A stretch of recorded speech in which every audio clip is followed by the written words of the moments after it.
జగన్ రెడ్డి సొంత ఎంపీ రఘురామకృష్ణరాజును కూడా అరెస్ట్ చేయించినాడు. ముఖ్యమంత్రి గారిని అరెస్ట్ చేయించినాడు.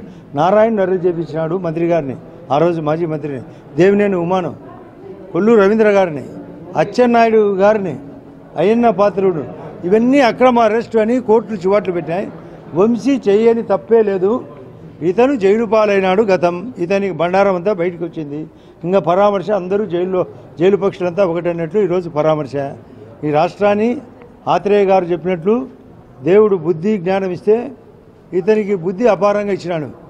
కానీ హృదయం లేక, మంచితనం లేక, ఎవరిని పట్టించుకోక, సెంట్రల్ ఇచ్చిన స్కీములో కూడా కాలు రాసి కనీసం హౌస్ కట్టకుండా, త్రాగునీళ్లకు జలజీవని మిషన్ ఇస్తే దాన్ని పట్టించుకోకుండా, పవర్ పర్చేజ్ అగ్రిమెంటు దాన్ని నాశనం చేసి, పోలవరం ప్రాజెక్టును నాశనం చేసి, అమరావతిని నాశనం చేసి, వైజాగ్ రైల్వే జోన్కు భూములు ఇవ్వకుండా ఈ విధంగా చేసిన ప్రవర్తన ఇతను జైలుకు రాబోయే రోజుల్లో కూడా మళ్ళీ జైలుకు పోతాడు. అందుకే జైలు గోడలు చూడడానికి మళ్ళీ ఒకసారి పోయినాడు. ఇటువంటి దరిద్రం క్యారెక్టర్ రాజకీయాల్లో ఉండకూడదు. జగన్కు వేరుపురుగు పట్టింది. జగన్ పార్టీలో ఉండే అందరూ డెడ్ వుడ్తో సమానం.